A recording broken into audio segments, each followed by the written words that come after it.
نحمده ونصلي ونسلم على رسوله الكريم اما بعد فاعوذ بالله من الشيطان الرجيم بسم الله الرحمن الرحيم يا ايها الذين امنوا كتب عليكم الصيام كما كتب على الذين من قبلكم لعلكم تتقون آمنت بالله صدق اللہ العلی العظیم۔ محترم حاضرین و ناظرین،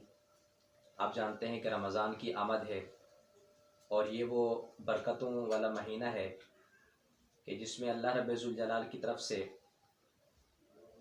مسلمانوں کے لیے جنت کے پروانے اس مہینے میں دیے جاتے ہیں، اور اس مہینے میں ایک ایسی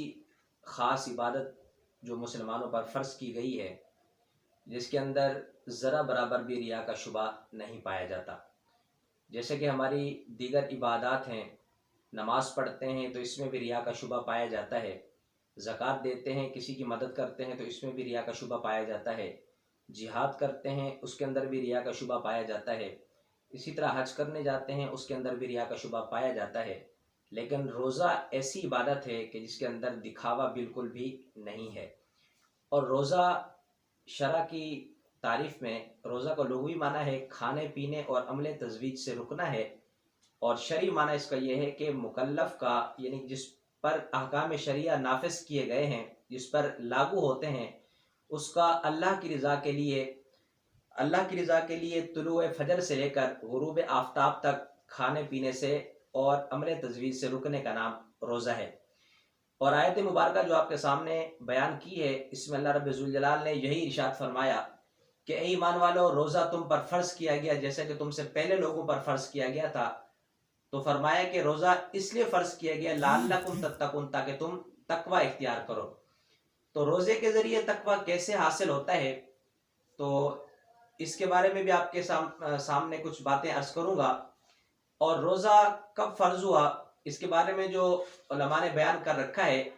تو کہا کہ ہجرت کے 1.5 سال کے بعد 10 شعبان المعظم کو روزے کی فرضیت کا حکم نافذ ہوا۔ اور شریعت اسلامیہ یعنی کہ ہمارا جو یہ دین اسلام ہے، اس میں ہمارے جو اسلام کے بنیادی ارکان ہیں جیسے کہ کلمہ طیبہ ہے، نماز ہے، روزہ ہے، حج ہے اور زکوٰۃ ہے، تو ان میں سے جو تیسرے نمبر پہ جو ہم پر عبادت فرض کی گئی وہ روزہ ہے۔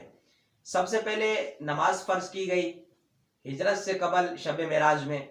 تو نماز کا پڑھنا ہر انسان کے لیے آسان ہوتا ہے، تو سب سے پہلے آسانی والا حکم اللہ کی طرف سے نازل کیا گیا۔ پھر اس کے بعد زکوٰۃ کا حکم نازل ہوا کہ اپنے آپ سے یعنی کہ اپنے مال کو اپنے سے جدا کرنا اور کسی اور کے حوالے کرنا یہ نماز سے مشکل ہے، تو اس لیے پہلے آسانی والے کام کو حکم دیا، اس کے بعد زکوٰۃ کو حکم دیا کہ اپنا مال جو نا کسی اور کے حوالے کر دینا، اس کو مالک بنا دینا، اور اس کے بعد روزے کا حکم نازل کیا۔ تو روزہ ان دو چیزوں سے، نماز اور زکوٰۃ سے زیادہ مشکل ہے، اس لیے کہ اپنے آپ کو صبح سے لے کر شام تک بھوکا پیاسا رکھنا، تو یہ زکوٰۃ کے یعنی اپنے مال کو اپنے سے جدا کرنے سے بھی زیادہ مشکل ہے۔ تو اسی طرح اللہ تعالیٰ نے تیسرے نمبر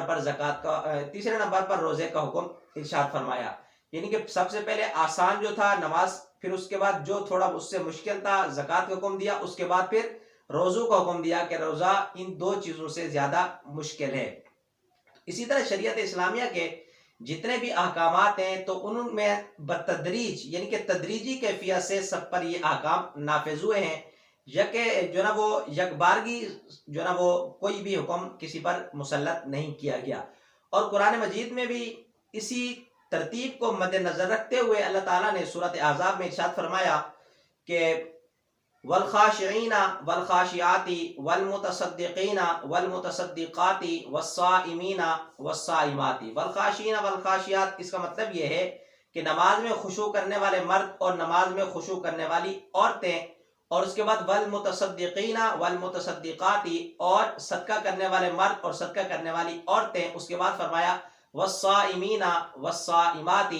اور روزہ رکھنے والے مرد اور روزہ رکھنے والی عورتیں۔ تو سب سے پہلے خاشعین میں نمازوں کا ذکر فرمایا، اس کے بعد متصدقین میں زکوٰۃ دینے والوں کا حکم ارشاد فرمایا، اس کے بعد صائمین روزے داروں کا حکم ارشاد فرمایا۔ تو روزہ یہ مسلمانوں کے لیے ڈھال ہے، اور یہ ایک طرح سے روزے کے ذریعے انسان جو ہے نا وہ شیطان پر غالب آ جاتا ہے اور انسان کے اندر ایک ایسی کیفیت پیدا ہو جاتی ہے کہ جس سے وہ گناہوں سے دور ہٹ جاتا ہے۔ تو اللہ رب ذوالجلال نے جو ارشاد فرمایا کہ لعلکم تتقون، کہ تمہیں تقوی حاصل ہوگا، تو علماء نے لکھا ہے کہ تقوی دو چیزوں سے حاصل ہوگا۔ ہمارے دشمن جو ہیں، ان مسلمانوں کے دو دشمن پائے جاتے ہیں، ایک ہمارا دشمن شیطان ہے، دوسرے نمبر پہ ہمارا دشمن ہمارا نفس ہے، جس کو نفس امارہ کہتے ہیں۔ تو یہ دو ہمارے دشمن ہیں۔ تو شیطان تو رمضان سے پہلے جگڑ دیا جاتا ہے، جیسے کہ حدیث مبارکہ میں حضرت ابو ہریرہ رضی اللہ تعالی عنہ سے مروی ہے، کہتے ہیں کہ جب رمضان کا مہینہ آتا ہے تو جنت کے سارے دروازے کھول دیے جاتے ہیں اور ان میں سے کوئی بھی دروازہ پھر بند نہیں کیا جاتا پورے رمضان میں،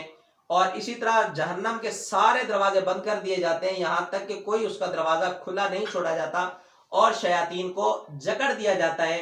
تو ہمارا جو پہلا دشمن تھا شیطان، اس کو رمضان میں جکڑ دیا جاتا ہے، تو شیطان ہمارے اندر جو ہے نا وہ وسوسے نہیں ڈالتا دل میں، تو ایک طرح سے ہم کچھ اللہ کی طرف آ جاتے ہیں کہ ہمارے اندر چونکہ روزہ ہوتا ہے تو بندہ گالی گلوچ سے بھی گریز کرتا ہے، اسی طرح دیگر غلط کاموں میں مبتلا ہونے سے بھی گریز کرتا ہے۔ تو ایک شیطان جو نا ایک جو ہمارا دشمن ہے اس سے ہماری جان چھوٹی۔ دوسرے نمبر پہ ہمارا نفس ہے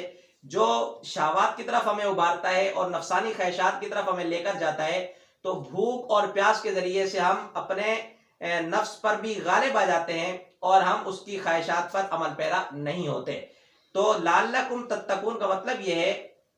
کہ تمہیں تقوی حاصل ہوگا، اس لیے کہ جب ہمارے جو دونوں دشمن ہیں، شیطان بھی ہمارے پاس نہیں آئے گا اور اسی طرح ہمارا نفس بھی ہم پر غالب نہیں آئے گا، تو تقوی اختیار کرنے میں ہمیں زیادہ آسانی ہوگی۔